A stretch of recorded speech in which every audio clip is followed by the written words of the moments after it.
ஸ்ரீ காசி காண்டம் 30ஆம் அத்தியாயம். வாரணாசியின் மகத்துவம். ஸ்கந்தன் கூறினார், ஆசீர்வதிக்கப்பட்ட அகஸ்திய முனிவரை கேட்பீராக. தனது தாத்தாக்களை மீட்க விரும்பிய மன்னர் பகீரதன் ஸ்ரீ மகாதேவரை தனது பெரும் தவத்தால் சாந்தப்படுத்தினார். அந்த மகான் மன்னர்களில் மிகச் சிறந்தவர். பிராமண முனிவரின் கபிலரின் சாபத்தால் சாம்பலாக்கப்பட்ட தனது முன்னோர்களை மீட்க விரும்பினார். மேலும் 3 உலகங்களில் பாயும் கங்கை நதியை பூமிக்கு கொண்டு வந்தார். 3 உலகங்களின் நலனுக்காக மன்னர் கங்கையை அங்கிருந்து, அதாவது சொர்க்கத்திலிருந்து மணிகர்ணிகையிலிருந்த இடத்திற்கு கொண்டு வந்தார். ஸ்ரீஹரியின் சக்கர புஷ்கரணியையும் சம்புமூர்த்தியின் ஆனந்த கணானனமும் ஒன்றே. இது பிரம்மனின் சிறந்த தலமாகும். இது முயற்சி இல்லாமல் முக்தியை அளிக்கிறது. திலீப குடும்பத்தின் வாரிசு முன்னோக்கி நடந்து சென்று காசி என்று பிரபலமான நகரம் இருந்த இடத்திற்கு கங்கையை அழைத்து வந்தார். வெளிப்படுத்தப்பட்டதால் காஷநாத், நிர்வாணம், விடுதலை, காசி என்று இது நன்கு அறியப்படுகிறது. சம்புமூர்த்தியால் ஒருபோதும் விடப்படாததால் அந்த பெரிய புனித தலத்திற்கு அவிமுக்தா என்று பெயர். முனிவரே, தங்கம் விலைமதிப்பற்றது மற்றும் விலைமதிப்பற்ற உலோகம் என வகைப்படுத்தப்படுகிறது. தூய நீர் போல மின்னும் வைரத்துடன் அது தொடர்புடையதாக இருக்கும் போது அது மிகவும் மதிப்பு மிக்கதாகிறது. இதேபோல் சக்கர புஷ்கரணியின் தீர்த்தம் ஏற்கனவே அனைத்து நலனுக்கும் இடமாக இருந்தது. சம்புமூர்த்தியின் இரத்தின காதணியால் அது இன்னும் சிறப்பாக மாறியது. அபிமுக்தர் என்ற சிவனின் சன்னதியான அந்த ஆனந்த கானனின் விடுதலையை அடைவது ஏற்கனவே சாத்தியமானது. கங்கையின் தொடர்பால் அது மிகவும் சக்தி வாய்ந்ததாகிவிட்டது. கங்கை மணிகர்ணிகையுடன் தொடர்பு கொண்ட காலத்திலிருந்து அந்த புனித தலம் தேவர்களுக்கு கூட அணுக முடியாததாகிவிட்டது. பல்வேறு வகையான சுப அல்லது வேறு செயல்களை செய்த பிறகு ஒருவர் காசியில் இறந்தால் அவர் அவற்றை ஒரு நொடியில் உதறிவிட்டு அமிர்த அழியாதவராகிறார். காசியில் இறக்கும் ஒருவர் வேதாந்தங்களிலிருந்து மட்டுமே அறியப்பட்ட பிரம்மத்தின் நிதித்தியாசனம், தொடர்ச்சியான தியான பயிற்சி இல்லாமல், சாங்கியம், ஆத்மா மற்றும் ஆத்மன் அல்லாதவர்களுக்கு இடையேயான பாகுபாடு இல்லாமல் மற்றும் யோகம், துணை பயிற்சி இல்லாமல் அழியாதவராக முக்தி மாறுகிறார். கலச முனிவரே, கர்மங்களை வேரோடு பிரிக்கும் அறிவு இல்லாமல் காசியில் இறக்கும் ஒருவர் சந்திர முகிலன் அருளால் அழியாதவராகிறார். ஒருவரின் முயற்சி இருந்தாலும் இல்லாவிட்டாலும் ஒருவர் உடலை கைவிட்டு காசியில் இறப்பார். தாரக மந்திரத்தை உபதேசிப்பதன் மூலம் அவர் அழியாதவராக மாறுவார். பல பிறவிகளில் பெற்ற பிரகிருதியின் குணங்களால் ஒருவர் பிணைக்கப்பட்டிருந்தாலும் காசியில் இறக்கும் ஒருவர் அசியின் சங்கமத்துடன் தொடர்பு கொள்வதன் மூலம் அழியாதவராகிறார். இங்கே உடலை துறப்பது தானம், மத பரிசு. இங்கே உடலை கைவிடுவது தபசு, தவம். இங்கே உடலை கைவிடுவது யோகம். காசியில் இவை நிர்வாணத்தின் முக்தி, மகிழ்ச்சியை அளிக்கின்றன. ஒரு நபர் பல தீமைகளை செய்திருந்தாலும் வடக்கு நோக்கி பாயும் கங்கை காசியில் உடலை கைவிடும் போது கங்கை காசியில் விஷ்ணுவின் மிகப்பெரிய உலகத்தை விளையாட்டுத்தனமாக அடைய முடியும். யமன், இந்திரன் மற்றும் அக்னி உள்ளிட்ட அனைத்து தேவர்களும் அனைத்து மக்களும் முக்தியை பெற ஆர்வமாக இருப்பதை கண்டனர். எனவே அவர்கள் நகரத்திற்கு பாதுகாப்பு அளித்தனர். தேவர்கள் ஆசி நதியை உருவாக்கினர். அது பாம்பிகளின் தீய நோக்கங்களை துண்டிக்கும் ஒரு பெரிய வாள் போன்றது. அந்த துணி நதி துன்மார்கரின் நுழைவை தடுக்கும் ஒன்றாகும்.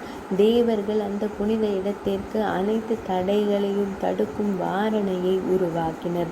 சூரர்கள் துன்மார்கரின் செயல்களையும் நல்ல செயல்களை செய்பவர்களையும் பிரிக்கும் வாரணையை உருவாக்கினர்.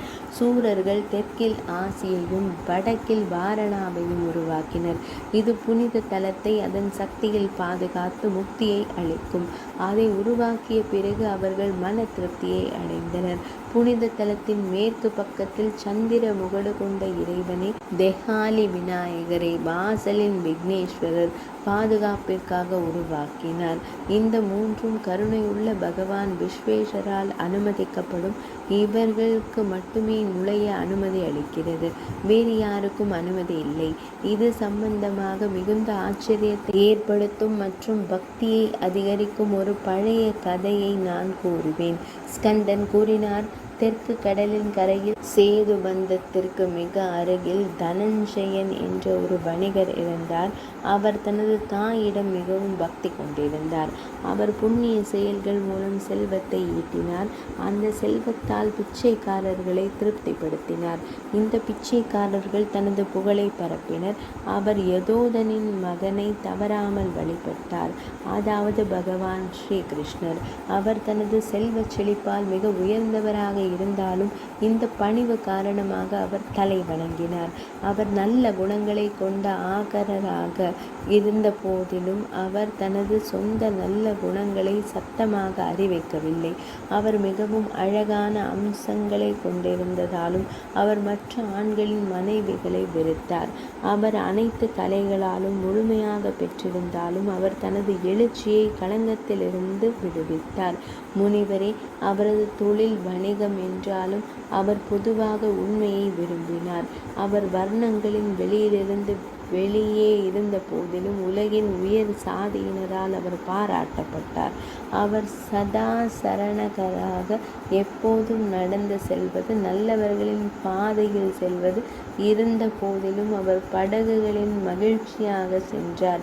அவர் அதாரித்ரா, ஏழை அல்ல என்றாலும் அந்த புத்திசாலி மனிதன் பாவங்களில் ஏழையான புத்தியை கொண்டிருந்தான், அதாவது பக்தி உள்ளவன்.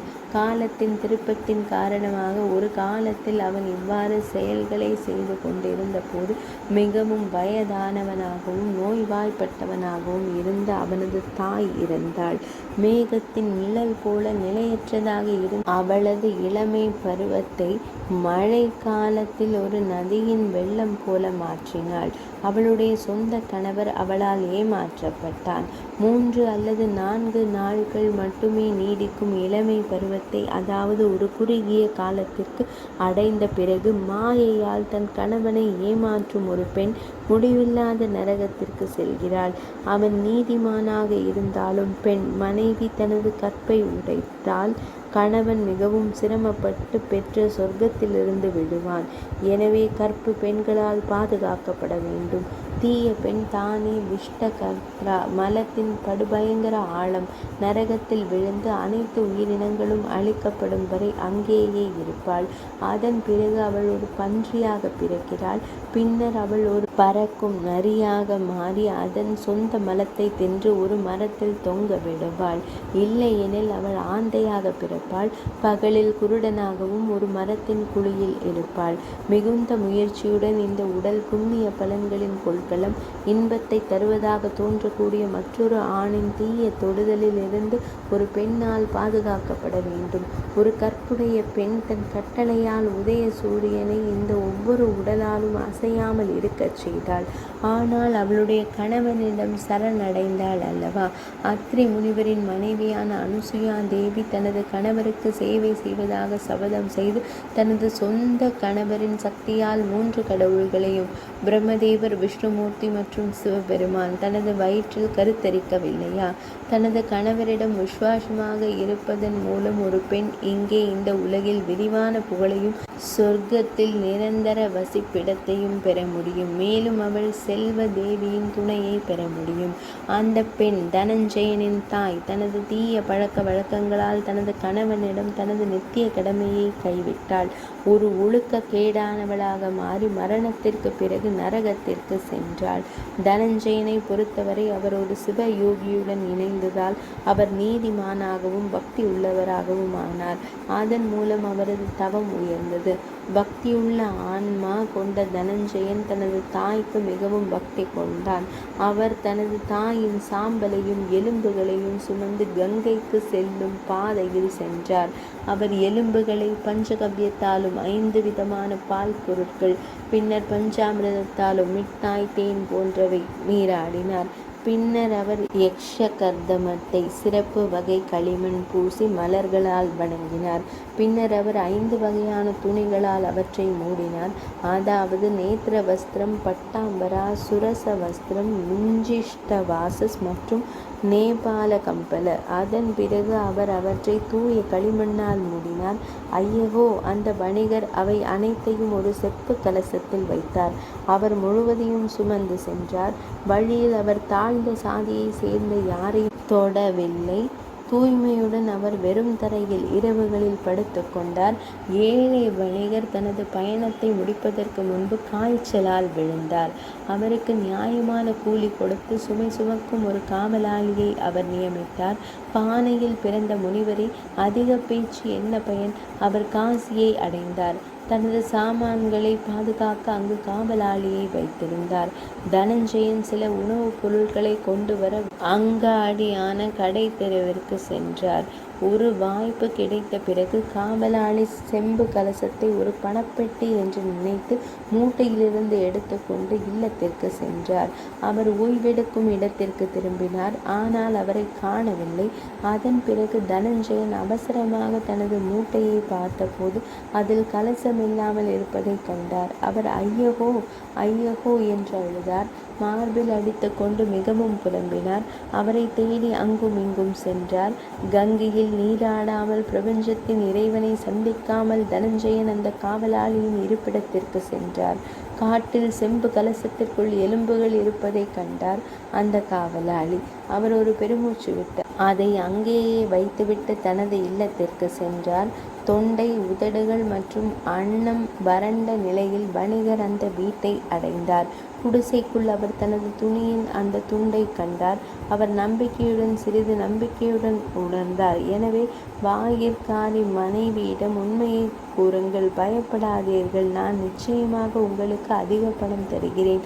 உங்கள் கணவர் எங்கே போய்விட்டார்? என் தாயின் எலும்புகளை எனக்கு கொடுங்கள். மென்மையான பெண்ணே, நாங்கள் யாத்ரீகர்கள், நாங்கள் உங்களுக்கு தீங்கு செய்ய மாட்டோம். அறியாமலேயே ஆனால் பேராசையுடன் எலும்புகளின் கலசத்தை அவர் எடுத்துச் சென்றார். அழகிய பெண்ணே, இந்த நான் அது அவன் தப்பு அல்ல. ஒருவேளை என் அன்னையின் விதிப்படி அப்படி இருக்கலாம். இல்லை என்றால் என் அன்னையின் தவறும் அல்ல. அடியேன் அன்னையின் மகன். நான் ஒரு துரதிருஷ்டசாலி. அன்பில்லா பெண்ணே, ஒரு மகனுக்குரிய கடமையை நான் செய்ய விதிக்கப்படவில்லை. நான் முயற்சி செய்துவிட்டேன். ஆனால் அதிர்ஷ்டம் அலட்சியமாக இருந்ததால் எனக்கு வெற்றி கிடைக்கவில்லை. காட்டுவாசி என் உண்மையுள்ள வார்த்தைகளின் பலத்தோடே வரட்டும். அவன் பயப்பட வேண்டாம். அவன் விரைவாக எனக்கு எலும்புகளை காட்டட்டும். நான் உனக்கு இன்னும் பணம் தருகிறேன். இவ்வாறு கூறப்பட்டவுடன் அன்பில்லா பெண் தன் கணவனிடம் அனைத்தையும் கூறினாள். வெட்கத்தால் தலை குனிந்த அந்த வேடன் அவரிடம் அனைத்தையும் கூறி தனஞ்சயனை காட்டிற்கு அழைத்துச் சென்றான். துரதிருஷ்டவசமாக காட்டுவாசி, அதாவது வாயிற்காவலர், அந்த இடத்தை மறந்துவிட்டார். முனிவரே, அவர் காட்டில் சுற்றி திரிந்தார். திசைகள் தெரியாமல் முற்றிலும் குழப்பமடைந்தார். அவர் காட்டில் இடம் விட்டு இடம் சென்றார். காட்டிலிருந்து காட்டிற்கு அலைந்து திரிந்த அந்த மனிதன் சோர்வடைந்து சோகமானான். யாத்ரீகரை காட்டின் நடுவில் விட்டுவிட்டு அவர் தனது குடிசைக்கு திரும்பினார். 2 அல்லது 3 தினங்கள் இங்கும் அங்கும் அலைந்து திரிந்த பிறகு அந்த சிறந்த யாத்ரீகர் பசியால் மெலிந்தார். தொண்டை மற்றும் உதடுகள் வறண்ட நிலையில் வணிகர் ஐயகோ ஐயகோ என்று புலம்பினார். வாடிய முகத்துடன் அவர் காசி நகரத்தை அடைந்தார். மக்களிடமிருந்து தனது தாயாரின் துரதிருஷ்டவசமான செயல்களை கற்றுக்கொண்டார். முனிவரே, பின்னர் யாத்ரீகர் கயை மற்றும் பிரயாகைக்கு சென்றார். அதன் பிறகு தனது சொந்த இடத்திற்கு திரும்பினார். கலசத்தில் பிறந்த முனிவரே, காசியில் நுழைந்த பிறகும் விஸ்வேஸ்வரரின் அனுமதி பெறப்படாததால் அவளுடைய எலும்புகள் உடனடியாக அனுப்பப்பட்டன. ஒரு பாவி சில சிறிய புண்ணியத்தின் விளைவாக காசியை அடையலாம். ஆனால் அவர் அந்த புனித தலத்தின் பலனை அடையவில்லை. உடனடியாக அவர் வெளியேறுகிறார். எனவே விஸ்வேஸ்வரரின் கட்டளையும் அனுமதியும் காசியில் தங்குவதற்கான வாய்ப்பை வழங்குபவர். அங்கு ஆசியும் வாரணரும் புனித தலத்தில் பாதுகாப்பு பணியில் ஈடுபட்டுள்ளனர். ஆசி மற்றும் வாரணருடன் தொடர்பு கொண்ட பிறகு, பெரிய முனிவரே, காசிகா அன்றிலிருந்து வாரணாசி என்று நன்கு அறியப்படுகிறது. வாரணாசி என்பது இந்த உலகில் அனைத்து உயிரினங்களும் உடலை எளிதில் கைவிட்டு உடனடியாக விஸ்வேஸ்வர தரிசனத்தின் மகிமைக்குள் நுழைந்து உடலற்ற முக்தி நிலையை எடுத்து பிரம்மன் மற்றும் ஆத்மாவின் அடையாளத்தை அனுபவிக்கக்கூடிய கருணை உள்ள தெய்வீக நிறுவனம். உயிரினமே, நீங்கள் பல சிறந்த தீர்த்தங்களில் மூழ்கிவிட்டீர்கள். நீங்கள் அங்கே இறந்தாலும் நீங்கள் மீண்டும் பிறக்கிறீர்கள். ஒருபோதும் நீங்கள் அமைதியை அனுபவித்ததில்லை. எனவே வாரணாசி கூறியது, இங்கே இறக்கும் நீங்கள் இப்போது அழியாமையை அடைவீர்கள். என் சக்தியால் நீங்கள் ஸ்மராசாசன சிவன் உடன் ஒத்தவராக மாறுவீர்கள். மற்ற இடங்களின் புனித நீரில் விழுந்து இறக்கும் 2 முறை பிறந்த ஒருவர் தேவர்கள் போன்றவர்களின் நிலையை அடைகிறார். ஆனால் காசியில் அப்படி இல்லை. இங்கு விழும் புல்கசன் தாழ்ந்த சாதி மனிதன் கூட மீண்டும் உயிர் தெழுவதில்லை, அதாவது மறுபிறவி எடுக்கவில்லை என்பது ஆச்சரியமாக இருக்கிறது. உயர் குலத்தை சேர்ந்தவனை குறித்து எதுவும் கூற வேண்டியதில்லை. புராகா உடலை அளிப்பவர், பூரா முக்தியின் போது புரசின் அதாவது சிவனின் எதிரி வாழ்க்கையின் உயர்ந்த குறிக்கோளை வழங்க விரும்புவதும் இந்த நகரத்தின் அனைத்து குடிமக்களையும் உலக இருப்பு என்ற கடலில் மறுகரையை அடையும் செய்வதும் இந்த நகரம்தான். மற்ற புனித ஸ்தலங்களின் நீரில் மூழ்கிய பிறகு ஒரு மனிதன் பாவத்தால் மாசுபட்ட உடலை கைவிட்டு சொர்க்கத்தில் ஒரு தெய்வமாகிறான். ஆனால் காசியின் வளாகத்தில் உடலை கைவிட்ட பிறகு அவனுக்கு ஒரு உடல் கூட இருக்கிறதா என்று சந்தேகம் வருகிறது. அதாவது சம்சாரத்தின் மறுபிறப்பு. யோக பயிற்சியும் பிரம்மன் மற்றும் ஆத்மாவின் ஒற்றுமையை அடிக்கடி தியானிப்பதையும் தவிர்த்து தாரக மந்திரத்தை கேட்கச் செய்து சாமானிய மக்களின் துன்பத்தை போக்கும் வாரணாசி யோகி அல்லாத சாதாரண மக்களுக்கு முழுமையான பிரம்மத்தை சுட்டி காட்டுகிறார். இதன் மூலம் அவர்கள் மறுபிறவி எடுப்பதை நிறுத்துகிறார்கள். ஐயகோ, ஒரு விரும்பத்தக்க இடத்தை விரும்பிய பிறகு ஒருவர் தனது உடலை முற்றிலுமாக துறந்து தர்மம், அர்த்தம் மற்றும் காமத்தின் இருப்பிடமான வாரணாசியின் எல்லையில் விரும்பிய அனைத்தையும் வழங்கி மேலும் மகிழ்ச்சி அடைகிறார். அவரது லாபம் மூலத்தை மறுபிறப்பிற்கான காரணத்தை நிறுத்துவதாக இருக்கட்டும், ஏனெனில் அது வெற்றிடமாகிவிட்டது. ஐயகோ, காசியில் வசிக்கும் சாதாரண மக்கள் தாங்கள் விரும்பிய உடலை பிடித்து நல்ல செயல்களை ஏற்றுக்கொள்ளக்கூடியவர்களாகவும் மறுபிறவி இல்லாமல் அவர்களுக்கு முக்தியை மட்டுமே வழங்கியவர்களாகவும் இருப்பதால் நிச்சயமாக ஏமாற்றப்படுகிறார்கள். வாரணாசி என்பது வரம்பற்ற பிரகாசமான புண்ணியங்களுக்கு ஒரே ஆதாரம். அதில் உள்ள அனைத்து உருவங்களும் சிவனைப் போல கழுத்தில் விஷத்தால் கரைப்பட்டுள்ளன. நெற்றியில் ஒரு கண்ணை கொண்டுள்ளன. இடது பாதியில் அழகான பெண் உடலை கொண்டுள்ளன. இறுதியில் உடலை இழந்தவை, அதாவது முக்தியை பெறுகின்றன. இந்த ஆனந்த கானகன் முன்பே மகிழ்ச்சியை வழங்குபவன். அங்கே நமக்கு மணிகர்ணிகை சக்கரத்தால் ஏற்படும் ஏரி, தெய்வீக நதியுடனான தொடர்பு மற்றும் பிரபஞ்சத்தின் இறைவனின் மிக முக்கியமான இடம். விடுதலைக்கு உகந்ததல்லாதது எது? இங்கே இந்த உலகில் வாரணாசி என்பது வாரணா மற்றும் அசி ஆகிய 2 நதிகளுடன் மிகச்சிறந்த நகரம். பிரிவினை உணர்வை அளிப்பதன் மூலம் அது துக்கத்தை ஏற்படுத்துகிறது. தெய்வீக நதியின் இருப்பு காரணமாக இது பிரகாசமான மகிமையை கொண்டுள்ளது. அது அசையாத இருப்பிடத்திலும் கூட பிரளய காலம் மற்றும் களங்கமற்ற லக்ஷ்மி தேவியின் ரட்சிப்புக்கான இடமாகும். ஏமாற்றப்பட்ட ஒரு உயிரினம் இந்த புனித நகரத்தை கைவிட்ட பிறகு ஏன் சோர்வடைகிறது? ஏமாற்றப்பட்டவளை சம்புவின் ஆசீர்வாதங்களால் மட்டுமே அடையக்கூடிய மற்றும் தனது கைகளில் ரட்சிப்பை வைத்திருக்கும் காசியை நீயே கைவிட்டு செல்கிறாய். ஐயகோ, கருப்பையில் இருப்பதால் ஏற்படும் துன்பத்தையும் கிருதாந்தரின் மரண கடவுள் தூதர்களால் ஏற்படும் கட்டுக்கள் மற்றும் அடிகளையும் நீ மறந்து விட்டாயா? மற்ற புனித நதிகள் மற்றும் புள்ளிகள் பாவங்களை உடனடியாக நீக்கி மிகுந்த ஆரோக்கியத்தை அளித்து யாத்ரீகரை சொர்க்கத்திற்கு அழைத்து செல்கின்றன. ஆனால் வாரணாசி உலக இருப்பின் மூலத்தையே முற்றிலுமாக அழித்து விடுகிறது. ஒருவர் கங்கையின் நீரை அருந்தி அதில் மூழ்கி புனித சடங்குகளை செய்து இங்கே உடலை விட்டு வெளியேறினால் காசி நகரின் எல்லையில் உள்ள மணிகர்ணிகையில் தங்கள் உடல்களை களைவதன் மூலம் உருவம் கொண்ட மனிதர்கள் நெற்றியில் ஒரு கண், கழுத்தில் நீல பளபளப்பு மற்றும் இடது பாதியில் ஒரு அழகான பெண்மை, அதாவது அவர் சிவனுடன் ஒரு உருவ அடையாளத்தை அடைகிறார் கொண்ட ஒரு உடலை பெறுகிறார்கள். புனித ஸ்தலத்தின் சக்தியை புரிந்து கொண்ட பிறகு மணிகர்ணிகையில் தனது தூய்மையற்ற துர்நாற்றம் வீசும் உடலை ஒருவர் துறந்தால் அவர் உடனடியாக சுய அறிவு என்ற பளபளப்பில் இணைகிறார். மேலும் மற்றொரு கல்பத்தின் போக்கில் கூட பிரிக்கப்படுவதில்லை. காசியின் மகத்தான வலிமை நிகரற்றது மற்றும் தெய்வீகமானது என்ற போதிலும் தங்கள் மனதையும் புலன்களையும் அதிகமாக கொண்டவர்கள் காசியை சுற்றியுள்ள மற்ற புனித ஸ்தலங்களுடன் இணையாக கருதுபவர்கள் பாவிகள். யாரும் அவர்களிடம் பேசக்கூடக்கூடாது. ஏமாற்றப்பட்டவரை, அன்பின் கடவுளை அளிப்பவரின் விருப்பமான தலைநகரான வாரணாசியை கைவிட்டு ஏன் பல்வேறு திசைகளில் அலைகிறீர்? பிரம்மா மற்றும் பிறரால் அணுக முடியாத நிரந்தர மகிமையையும் விடுதலையின் பிரகாசத்தையும் பெற்ற பிறகும் இயற்கையால் நிலையற்ற சாதாரண உலக செல்வத்தை விரும்புகிறாயா? ஒரு மனிதன் முயற்சித்தால் அவனுக்கு கல்வி, செல்வம், இல்லம், யானைகள், குதிரைகள், பணியாள்கள், மாலைகள், சந்தன பூச்சு, நேர்த்தியான அழகு கொண்ட பெண்கள் மற்றும் சொர்க்கம் கூட கிடைப்பது கடினமல்ல. ஆனால் வெட்டு கிளிகள் மற்றும் அந்து பூச்சிகளுக்கு கூட விடுதலையை அளிக்கும் வாரணாசி எளிதில் கிடைக்காது. ஒப்பீட்டு எடையை கண்டறிய வைகுந்தமும் காசிகாவும் முதன்மையான உலகங்கள் சமநிலையில் வைக்கப்பட்டன. அவற்றின் லேசான தன்மை காரணமாக அவை அனைத்து உலகங்களும் மேலே சென்றன. வாழ்க்கையின் 4 நோக்கங்களின் கனத்தின் காரணமாக இந்த நகரம் தாழ்ந்ததாகவே இருந்தது. காசி நகரத்தை இறைவனால் நிறுவிய பிறகு அங்கு வசிக்கும் ஒரு மனிதனோ அல்லது மனிதர் அல்லாதவரோ, விலங்குகள், அசையாதவர்கள் ஒரே கடவுள் ருத்ரனை போல மதிக்கப்பட வேண்டும். இயற்கையால் ஏற்படும் துன்பங்களின் எடை மற்றும் பல்வேறு வகையான நோய்களின் காரணமாக அவர் கர்மங்களை அகற்றி பெருமானின் ஒளியில் இணைவார்.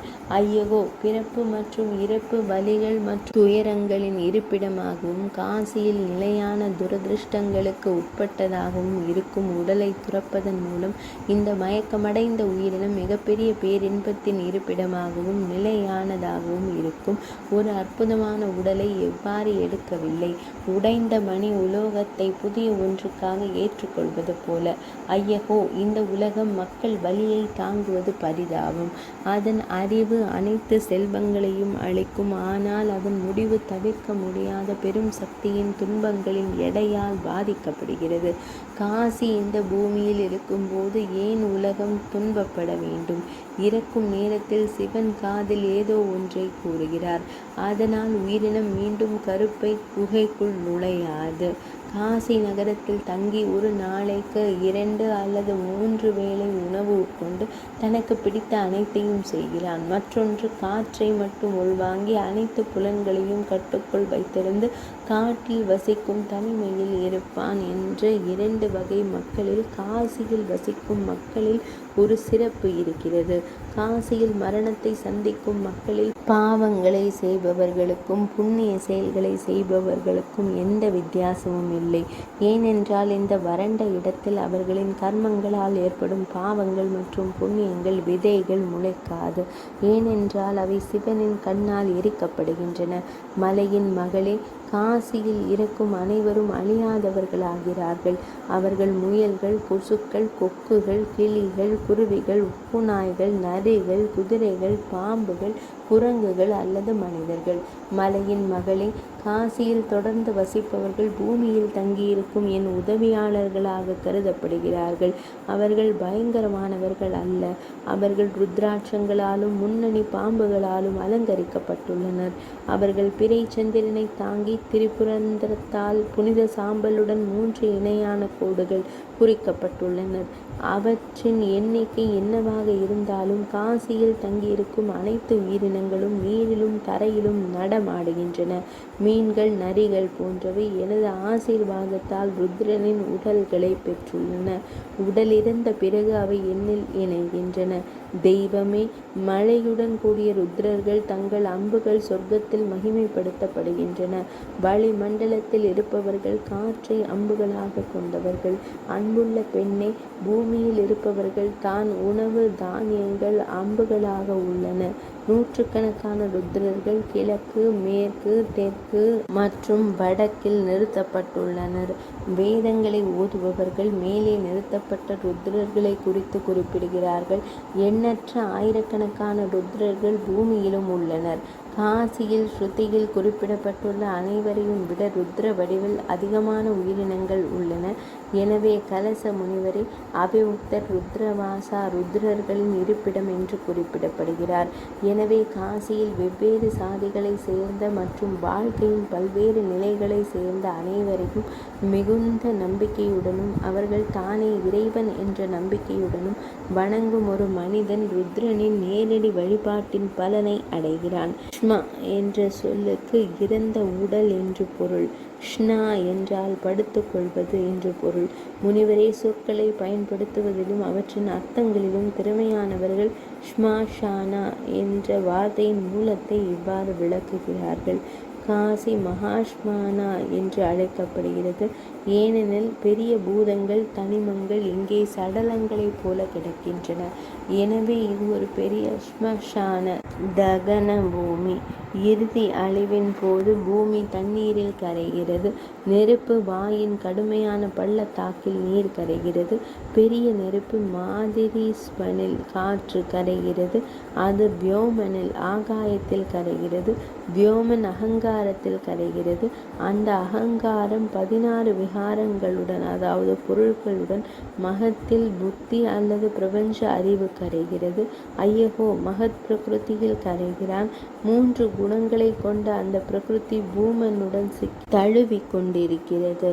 பெரிய பூமான் 25வது கொள்கை. அவரே உடலின் அதிபதி. அவரது இருப்பிடம். அவர் உடலையும் புலன்களையும் உயிர்ப்பிக்கிறார்.